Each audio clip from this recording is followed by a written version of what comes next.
Your source for everything paranormal. Para-X. The views expressed and the opinions given by the individual host and their guests do not necessarily reflect those of Para-X, its affiliates, or its sponsors. May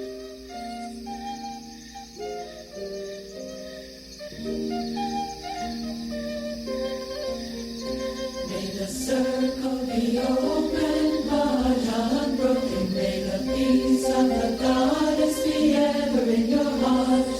Merry meet and merry part, and merry meet again.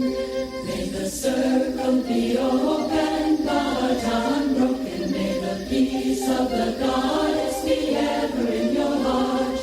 Merry meet and merry part, and merry meet again.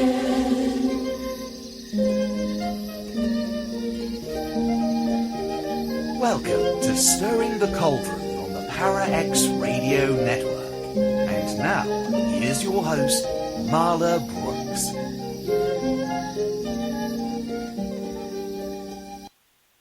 Merry meet everybody once again, and welcome to Stirring the Cauldron.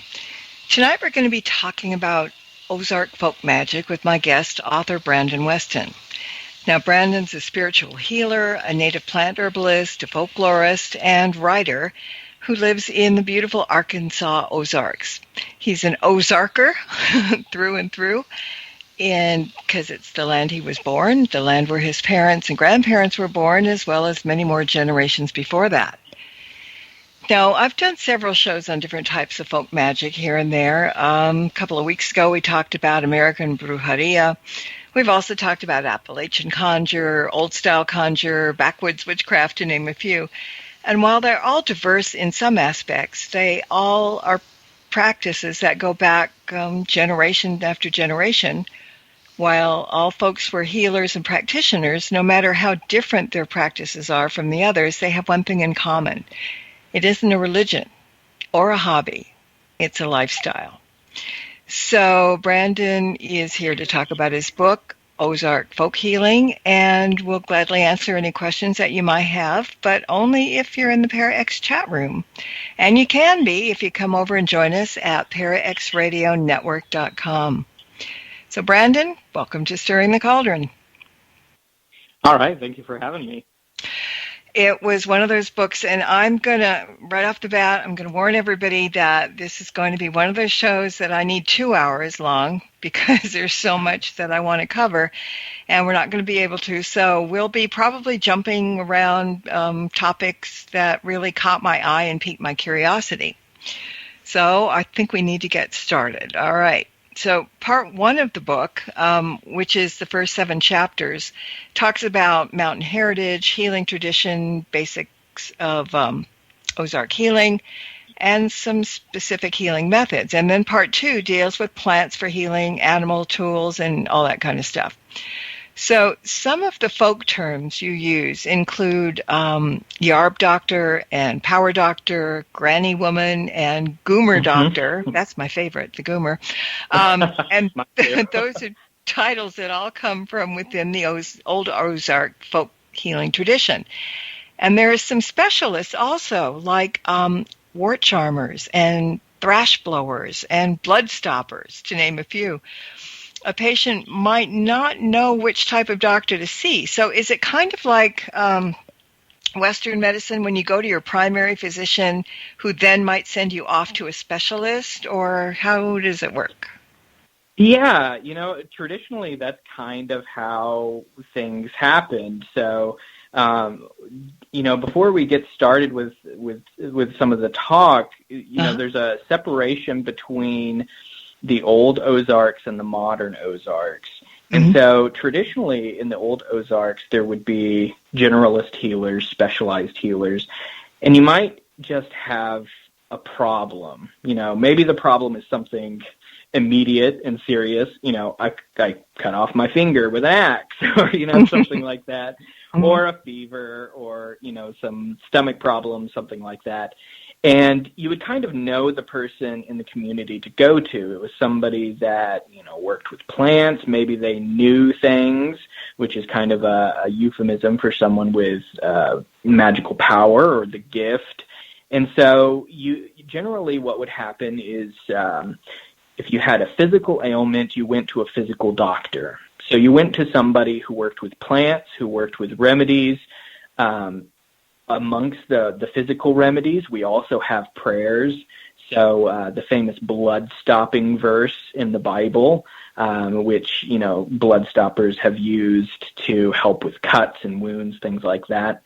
Now, if it was a physical illness, the physical medicine would help.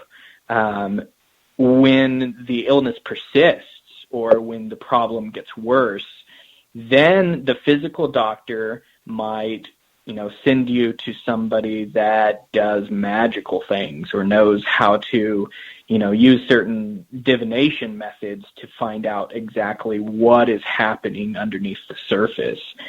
In the modern world, all of these positions have sort of rolled into each other. And so in a lot of cases, one healer might have both the physical remedies as well as the spiritual or magical remedies as well. Well-rounded. So there's not necessarily that. Yeah, so there's not necessarily that separation much anymore, like there was in the old Ozarks. But there were generalists in the old Ozarks too. Granny women were such an important part of the community because typically they had both the physical remedies, so they knew all about the plants, they knew how to sew up a cut, or they could take a bullet out of a wound, things like that. But then they had the vital prayers, the verbal charms, the rituals. So as a figure in the community, they were the generalist of the generalists, really. Kind of like the wise women, right? Exactly. Yeah. And in the Ozarks, the granny women are such an important figure because there was a taboo surrounding men working on women. And so for a very long time, women were just kind of left out in the cold as far as healing went. So they had to heal themselves, or they had to turn to usually older women who had been around. They had survived in the mountains. They had, picked up all this knowledge through their years. And in a lot of cases, the granny women started off as midwives most of the time because they had, many children themselves. So, the granny woman was such an important figure in the community. And in a lot of cases, I've studied under modern granny women, and it's still one of those positions in the community that is much beloved. And much needed, as you said. Absolutely. So which type of doctor are you?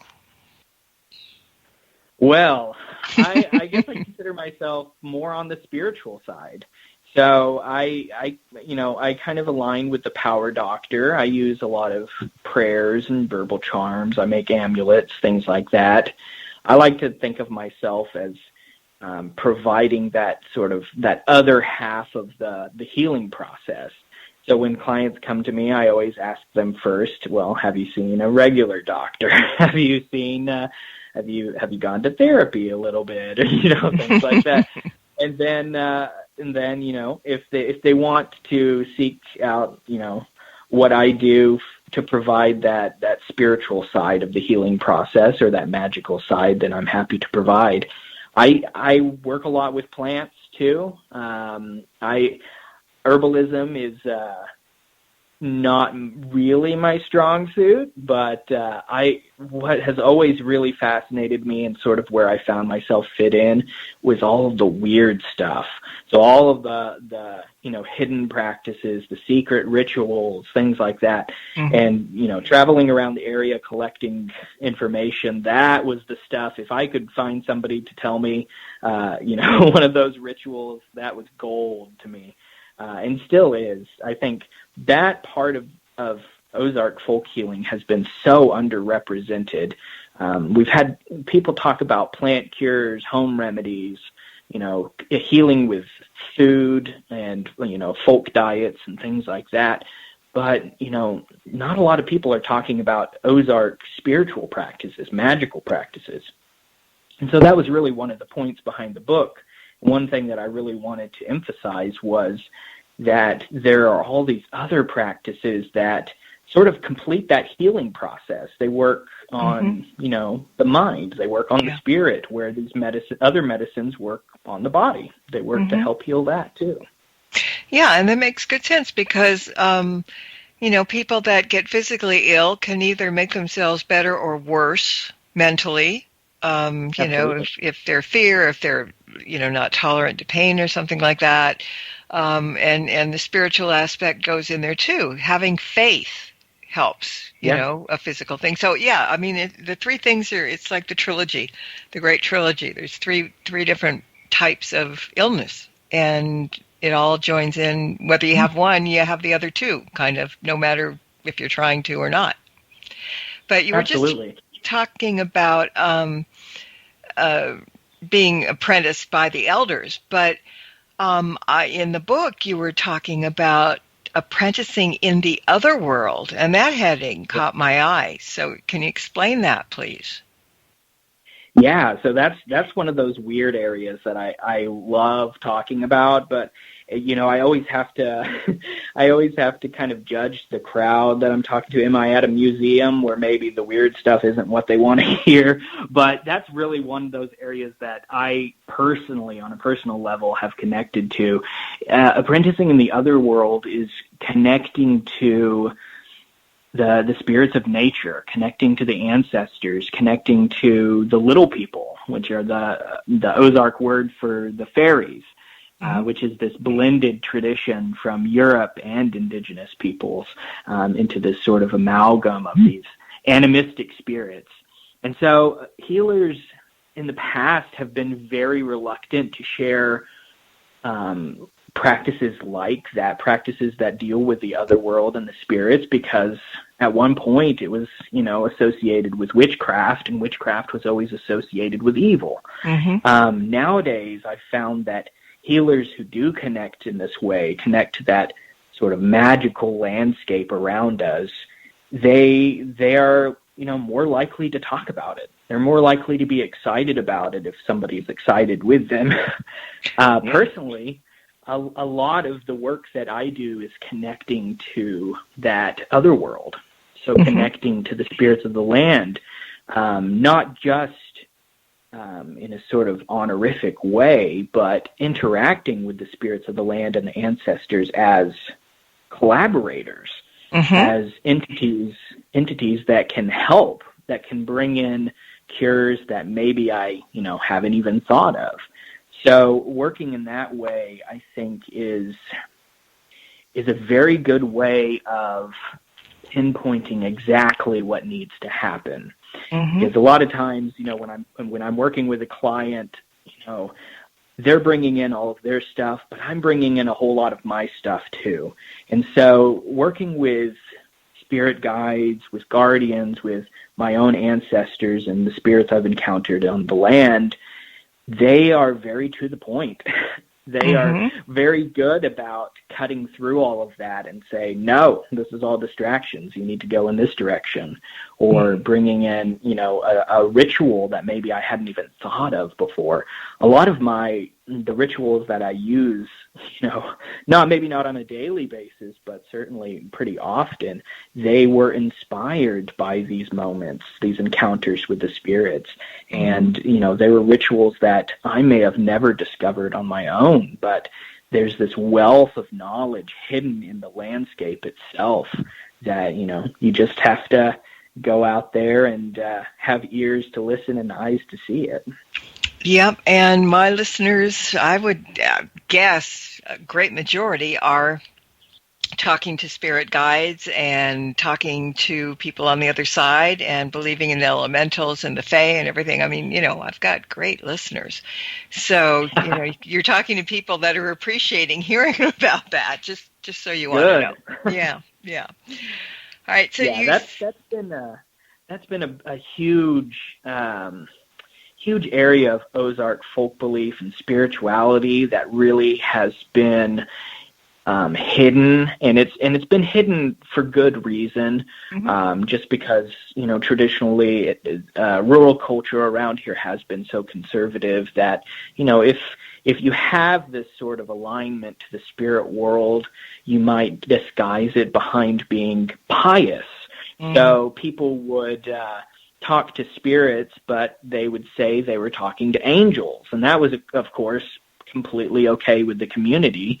But the type of angels that they might describe would be maybe a little bit different than I think most people's connotation of angels. But so people have kind of had to hide behind, hide their language, hide their practices behind these sort of veils. And so that's one of those areas that's been very exciting for me to sort of dig into and really be proud to bring out these stories and to help other people be proud of them as well. To say, we can talk about the spirits of our dead and leaving out food for the fairies on Christmas Eve and not cutting down old trees in the field and protecting springs and all of this stuff that Ozarkers have been doing for so long. But now we can talk about them, and we can help repair the patches on that tapestry of our culture. Exactly, and that's what makes it also wonderful. I mean, back in the day, witches had to use code names and words too. I mean, if you hear Shakespeare's Eye of Newt and Toe of Dog, those are plants. I mean, I don't remember exactly which right now, but they're plants. They were just code names. So this has been going on for a very, very long time. And it's good that people are opening up a little bit. And I mean, there's a difference between spirituality and religion. I think they're two different things. And so, to be spiritual, I think, is so much more important in a sense, because that's coming from inside you and the nature around you, and there's no dogma there. There's nothing wrong with religion. Please don't give me any letters. I'm not against it at all. But, it's just the spirituality. There are a lot of religious people who are very spirituals. Right. So, it goes back and forth. But it's really nice when people can talk about, getting messages from the elementals or, the guardian spirits and all that. It's really nice that we can talk about it these days. Whereas maybe 20 years ago, not so much.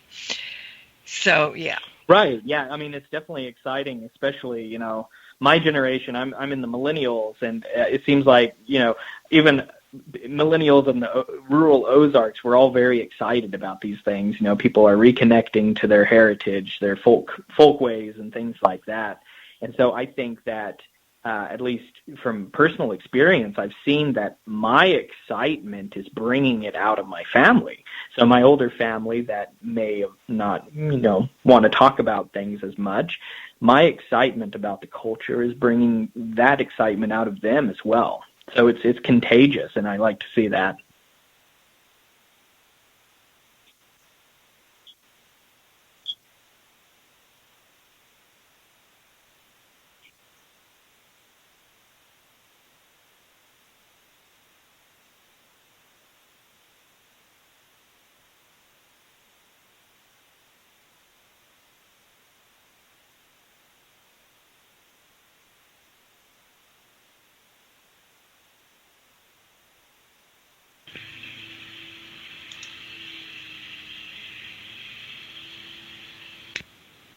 Hello? Oh, well, we're talking metaphysical, so we just did. So did you hear my question? Now I've got a leaf blower in my ear.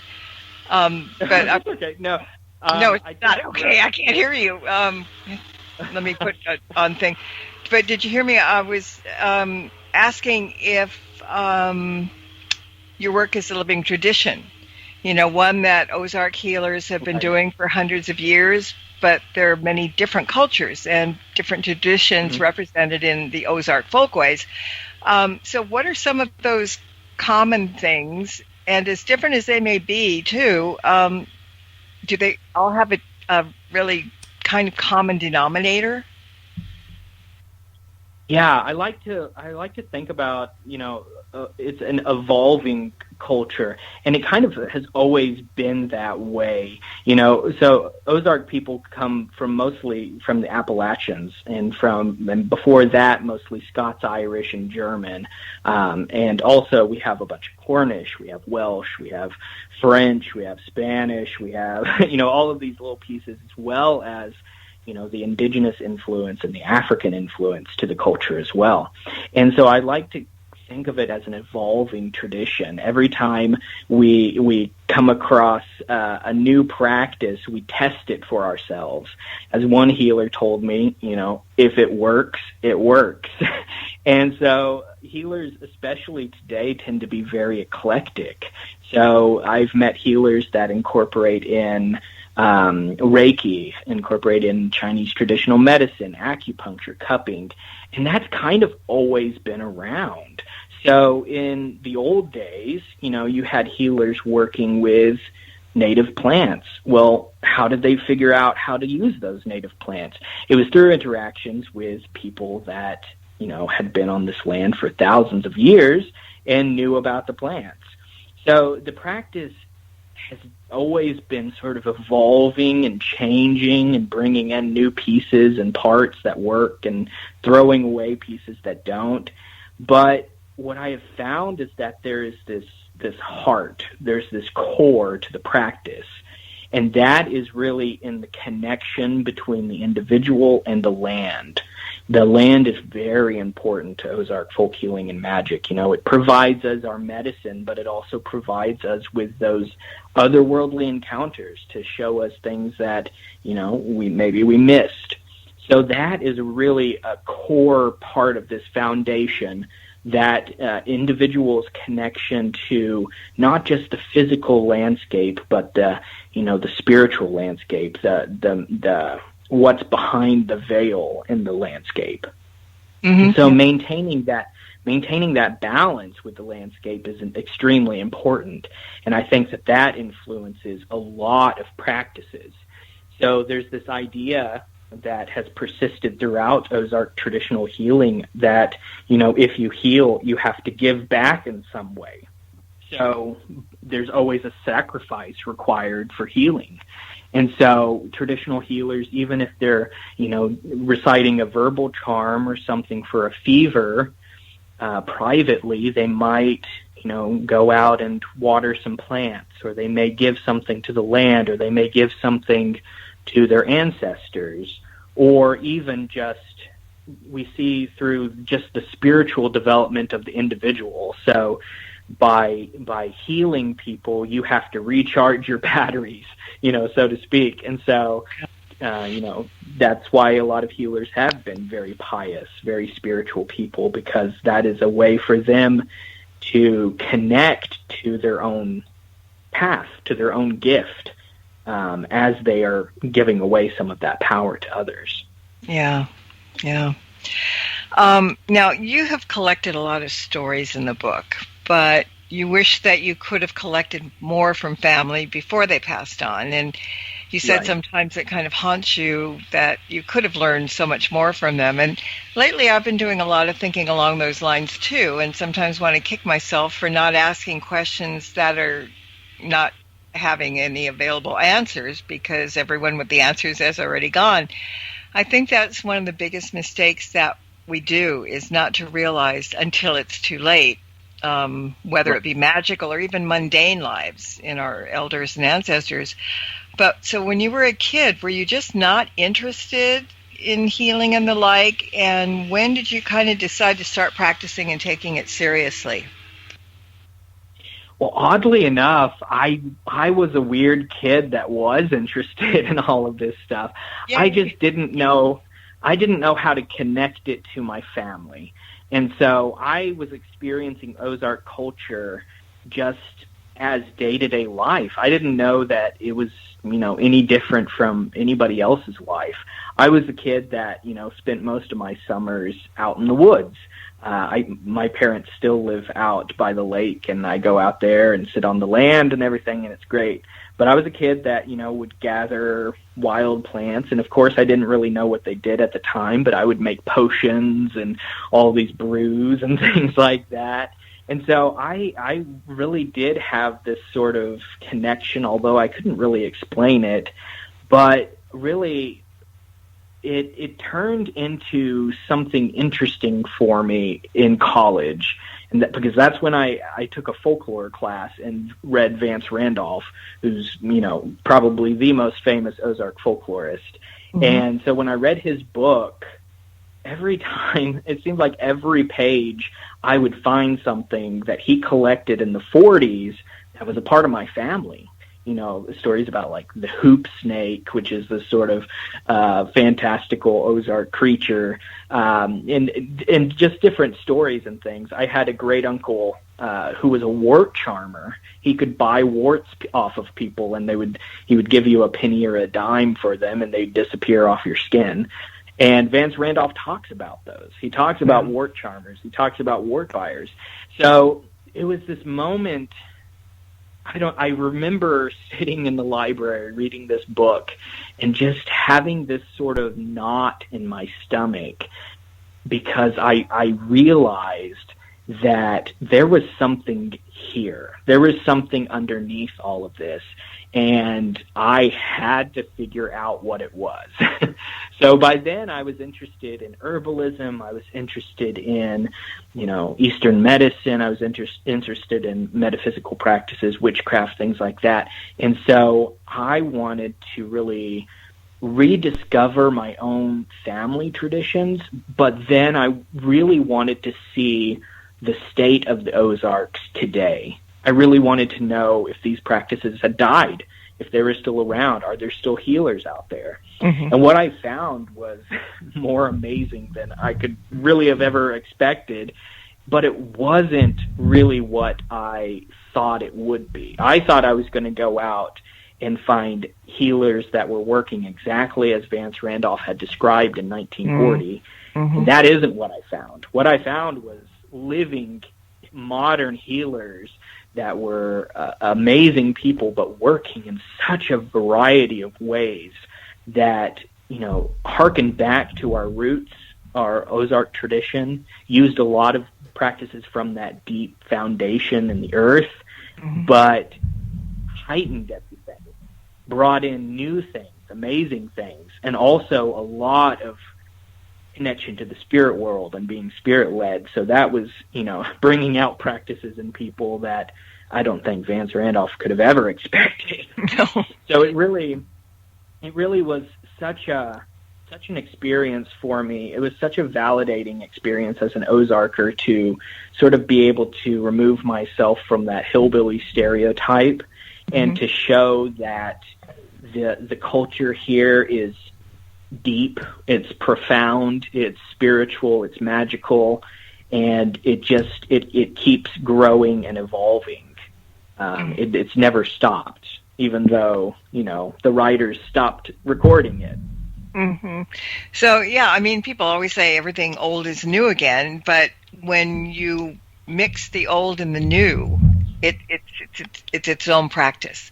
Nothing is old, nothing is new. But I think a lot of people do go back to the ancestors and the good ways, the old ways, and but can still embrace the new ways too. So it's a good combination, I think. Yeah, absolutely. I agree. Yeah. And in the old Ozarks, we just have a couple of minutes before a break, but I think you can answer this one. There was kind of, you said, an ingrained belief in many of the older generations that magic and witchcraft were always associated with the forces of evil. Right. And that magic was also referred to malign. Supernatural work is powered by witches, and, we were bad. And that, as you said, it has changed a bit. So is it, do some still hang on to the theory that all witches are dark and evil? Yeah, so it's really interesting to look at, because traditionally in the Ozarks, the witch was almost a supernatural figure. Mm-hmm. In a lot of cases, they, actual people sadly were accused and ostracized and removed, mm-hmm. from the community and things like that, especially in the Ozarks. That definitely happened.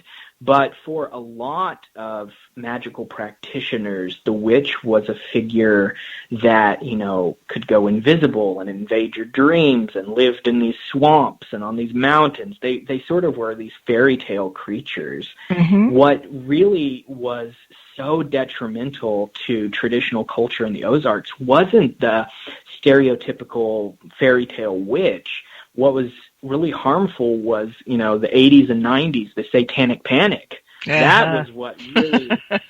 That was what really changed a lot Yes. of rural Ozark culture, Yeah. because traditionally healers could still practice behind the guise of piety, but with the satanic panic, everybody was targeted.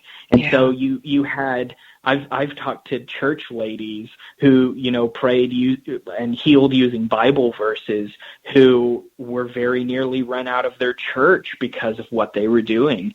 And so that sort of panic was much more detrimental than the old stereotypes of the witch. Mm-hmm. But I think for most people today, I've even encountered in rural areas, a lot of people are reclaiming the term witch, to the point where it's losing a lot of those negative stereotypes.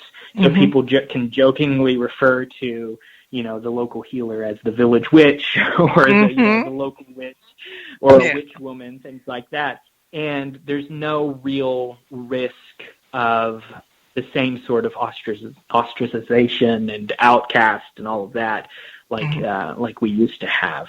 So I'm happy to say that it is changing, but the panic, that satanic panic, it does pop up still, especially in rural areas. Yeah, it does. A friend sent me an article a few months back about a local church who was fighting against a pagan organization in a rural Arkansas town. Mm-hmm. And so stuff like that always pops up. Yeah. But I think, at least amongst the healers that I've met, even the ones in very conservative communities, there's this comfort that they feel that at least, amongst their friends and things like that, they're seen as vital part of the community and not outcasts. Not somebody that's going to eat their children. That's good. Good to know. Right. All right, so we're going to take a quick break, give everybody a couple minutes to rest their ears, and we'll be back with Brandon and more Ozark folk healing and magic in a couple of minutes, so just stay tuned. Don't go away. There's more Stirring the Cauldron with Marla Brooks right after these important messages. From Haunted Road Media comes an exciting new novel by author Marla Brooks, Soul Connection, A Deadly Obsession. Two lost souls, ripped apart by murder in another century, find each other again in the present, only to discover that the murderer has followed them through time. Can their love save them, or will history repeat itself? Find out in this captivating new novel by Marla Brooks, Soul Connection, A Deadly Obsession. Available now on Amazon.com and at BarnesandNoble.com. You've no doubt heard of Tango and Cash, Whiskey Tango Foxtrot. Perhaps it takes two to tango. Well, now, on the first and third Thursdays of each month, there's a show called Tango and Friends at 8 p.m. Eastern on the Para X Radio Network with your host, Bruce Tango. And yes, there will be at least two to tango on each episode, sometimes even more. There's going to be lots of topics and lots of guests you'll all know and lots of surprises. Tango and Friends every first and third Thursday of the month at 8 p.m. right here on the Para X Radio Network. Hey everyone, thank you so much for listening in to Stirring the Cauldron. I just wanted to give you a quick heads up if you don't already know about the free weekly Witches Oracle deck readings that I post on my website every Monday. Now, let me answer the age-old question before you ask it, which is, well, how do I know it's for me? And the answer is pretty simple. If you weren't meant to see it, you wouldn't know it was there. So if you're curious about what the week has in store for you, pop on over to marlabrooks.com every Monday and scroll down on the homepage, and there it will be. Welcome back to Stirring the Cauldron. Once again, here's your host, Marla Brooks.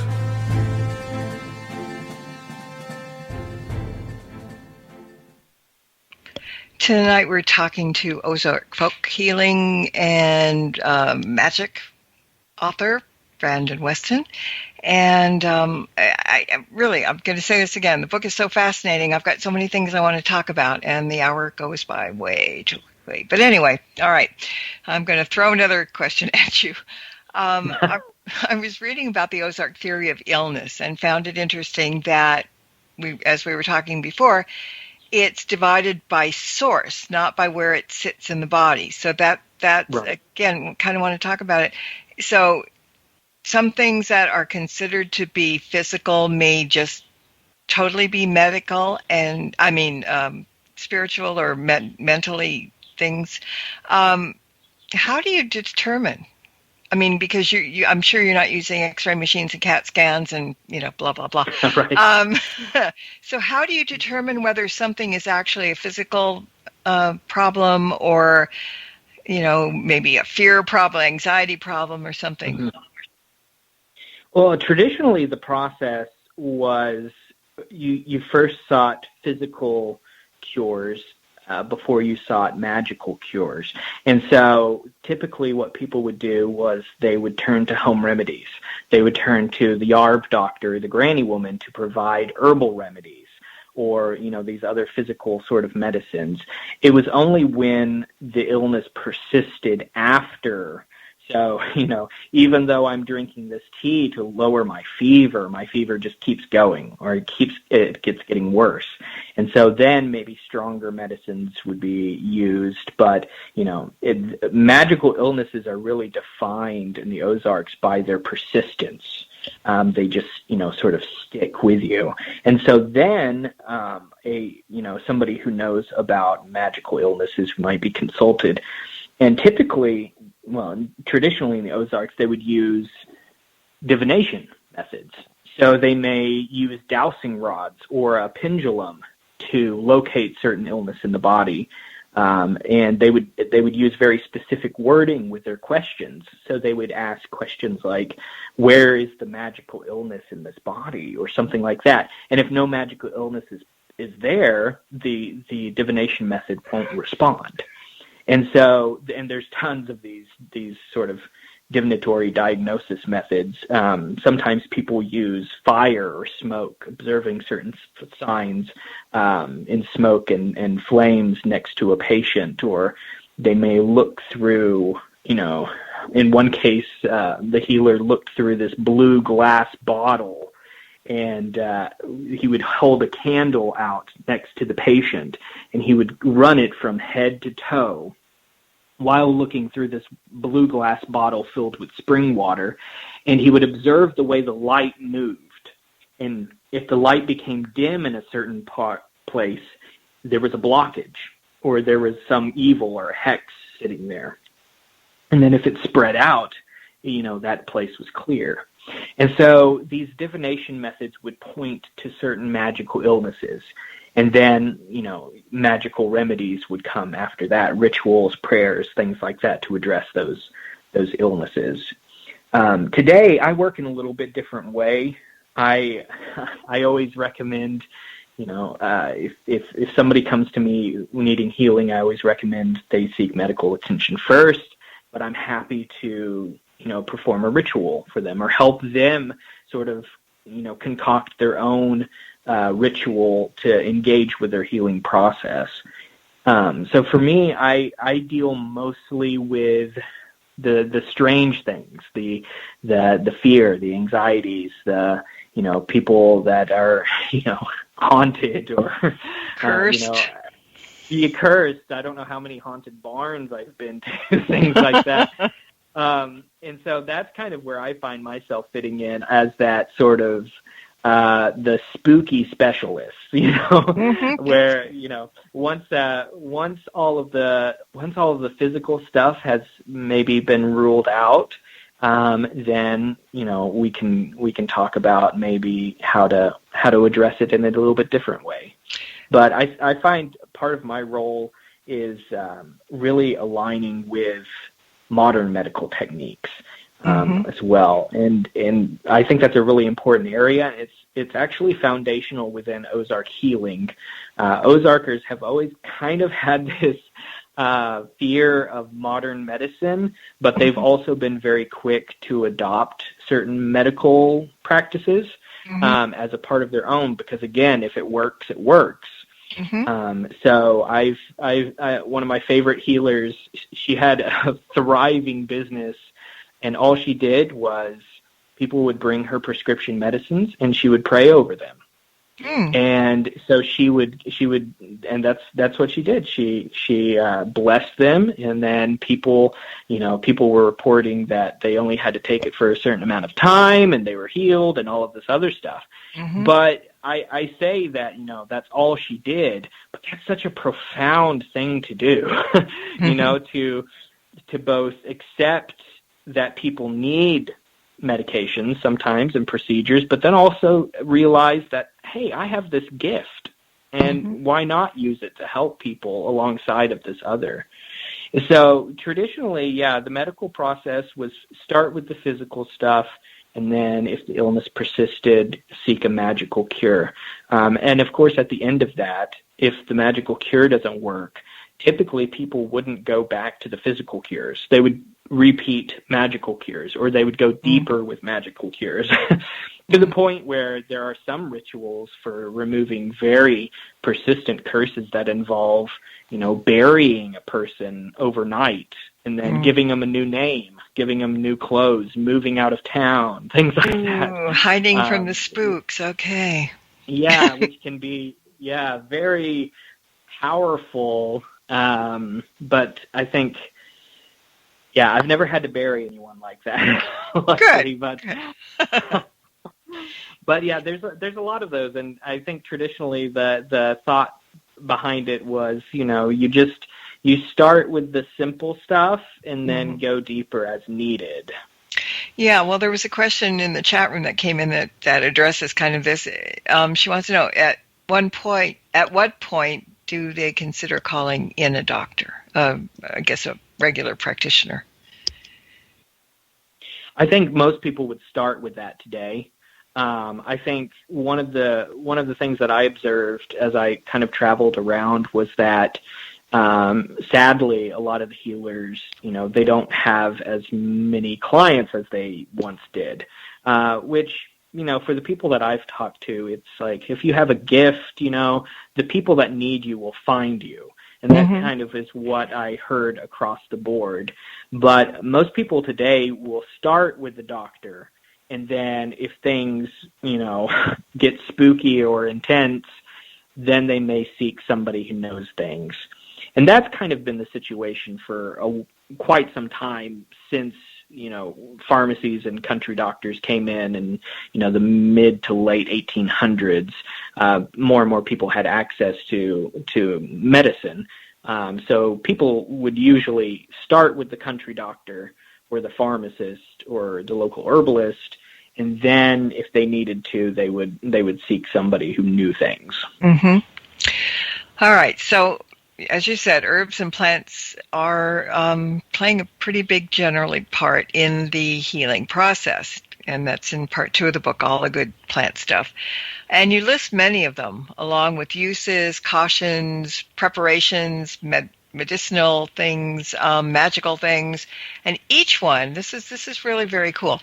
Each one, at the end of whatever you're talking about, has a try it out thing, which, depending on the ingredient, can show you how to make yourself something to ingest to clear up a medical issue, like making a garlic oxymel, if I'm pronouncing that right, which is a powerful remedy to clear out sinus congestion. Or in the case of peppers, you can create a spray to make a hot pepper fence to spray around and to protect your home from evil influences. And, you do the same. Also, try it out for tools and magical supplies and things like making a bag of nails. And before I go any further, what do you do with a bag of nails? A bag of nails. So is that in the nails section? I think so, yeah. So typically house charm bags also protective bags that will help keep out illness and evil and things like that. They use certain symbolic objects to sympathetically connect the object to whatever purpose you're aiming at. So you can take nails, and usually everything usually comes in sacred numbers, so 3, 7, 12, things like that. So the most basic protective bag for your home can just be a little drawstring cloth bag with 3 new nails, 3 new needles, and 3 thorns. And it's usually thorns from the honey locust, which grows here in the Ozarks. They produce these massive thorns that healers have used for a long time. But basically what you're connecting to is the symbolic power of these sharp objects. And what do you want them to do? You want them to trip up evil. You want them to, you want sickness and evil to step on them and get, hurt and run away.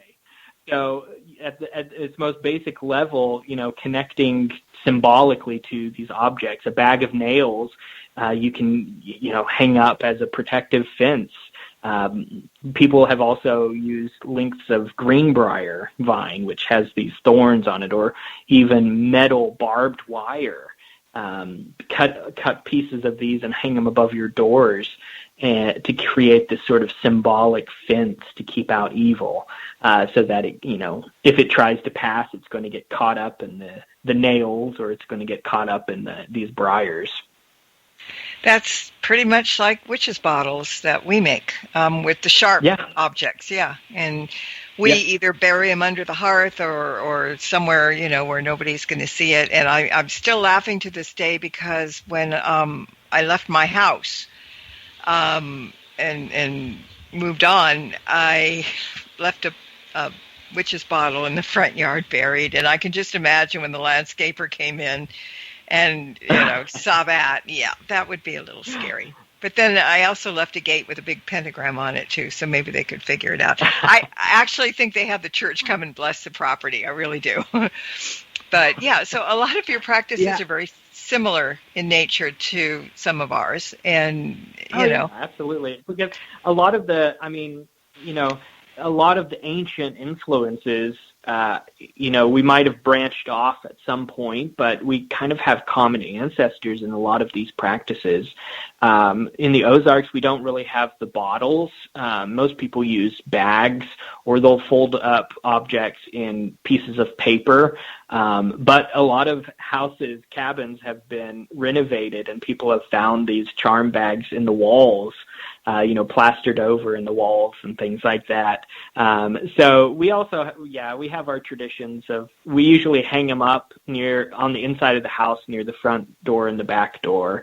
It's just to create that sort of fence. But people also throw them in the attic. They throw them in the basements. They bury them, under foundations. They put them in the walls, all sorts of stuff. And the good news is nails are cheap, and so are bags. You can make your own bag. So I think that works out pretty well. We just came into spring, sort of, and you mentioned, and see, this is what's so good about your book, that try it out thing is something that you don't have to go to an occult store to get the ingredients, or, be a scholar to do the incantations or whatever, whatever you're doing. So that is really good. So you mentioned, you were talking about a spring tonic in the book, and I haven't heard that phrase in a really long time, and it's always a catchphrase. It really didn't mean much, right? So for those who may not be familiar with that, what is the purpose of a spring tonic, and is it the same tonic for everyone, or do people differ from person to person and get different ingredients in their tonic? Well, so our Ozark famous tonic it's Ozark, but it's Appalachian, really. But it's sassafras tea. And so traditionally, Ozark people would always make a big batch of sassafras tea for everyone. Usually, it was family would come over, and you'd make a big cauldron full of sassafras tea, and everyone would drink some. Usually people would take them home, but tonics are really meant to tonify certain places in the body. And sassafras is specifically associated with the liver, which is connected to the blood. It's connected to the digestive system. It all goes back to the humoral system, which made its way into Ozark folk healing. I've met traditional healers that knew nothing about medical procedures, but they could tell you everything about the four humors. And so people still heal using the humoral system today. And so sassafras is considered, it goes by a lot of different sort of terms. It's a blood thinner. It'll clean the blood. It'll clear the blood. And all of this these are very nice euphemisms for it being a laxative. And so that's the point of spring tonics, is to get your digestive system running after winter. And especially for hill folk, what were hill folk eating during the winter? They were eating salted or canned meat. They were eating very little grains or vegetables, apart from what they could have canned, during the autumn. And so really, I can only imagine how their digestive systems would have been going into spring. And so you see a lot of these spring tonics. They were also called liver tonics, things like that, but really they were acting upon the digestive system. So sassafras is a mild laxative. It's not, it's not going to make you, run to the bathroom or anything like that, but it was just a way to get the system running again going into spring. But we also have other ones. Dandelion root was traditionally used, and it's a diuretic, again, to flush out the body system. Also burdock root, another diuretic, and also early spring greens. So wild greens like dandelion greens, poke salad is a big thing in the Ozarks, and poke is a mild laxative. It's a really iron-rich leafy green that will, help get your system back up and running. So spring tonics were very, very important and still are. People still love drinking sassafras tea. It's a ritual that I've kept from my family. And so I actually just last week made a big batch of sassafras tea and drank it. So it's all a part of these sort of springtime cleansing rituals. So often the internal cleanses with the tonics were paired with external cleanses, like going to the cold river and at dawn and taking 3 plunges under the water as a cleansing ritual. And so springtime is really the good time to do all of these sort of rebirthing rituals, renewal rituals. Yeah. And here's something interesting, too, I found out. You don't follow the Hippocratic Oath. There is an Ozark Healer's Oath, and it is harm none, heal all who ask for healing, take no money, and don't cross other healers. It's short and sweet, and that's really good common sense. And do you think that Ozark healing is pretty much based on is a tradition that's pretty much based on common sense? It really is. So, I mean, the origins of a lot of our healing practices were based in necessity. It was based in, I am alone with my family on this mountain. What am I going to do if my kids get sick? Or what am I going to do if I cut myself or hurt myself? And so a lot of it is really based in this deep sense of simplicity.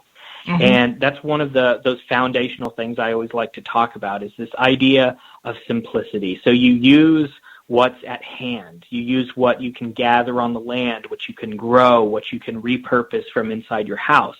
You don't spend money on a lot of fancy tools, things like that. Ozark people are so creative. The ingenuity of Ozarkers is just, fantastic, especially when it comes to rituals and magic practices. I've seen people work wonders with just a little bit of string and some knots, things like that. And so there is this idea of common sense, this idea of simplicity, this idea of what is,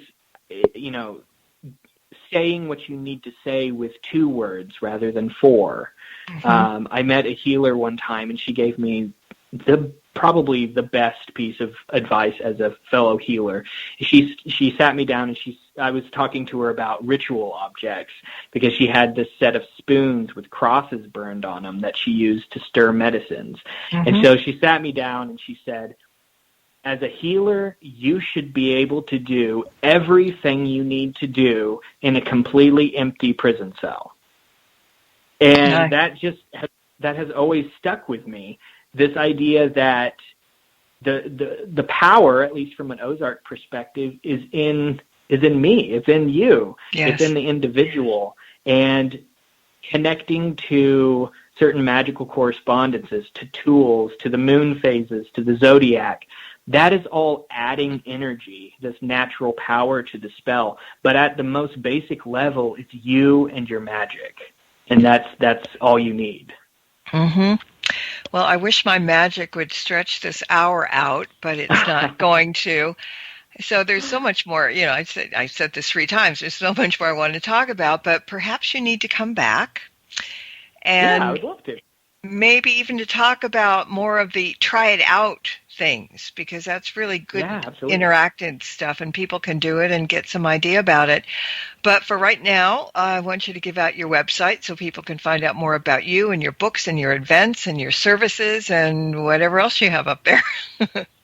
Yeah, sure. So my website is ozarkhealing.com.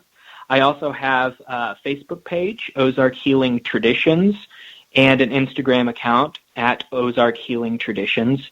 I do online virtual workshops and lectures, and those are all posted on my website.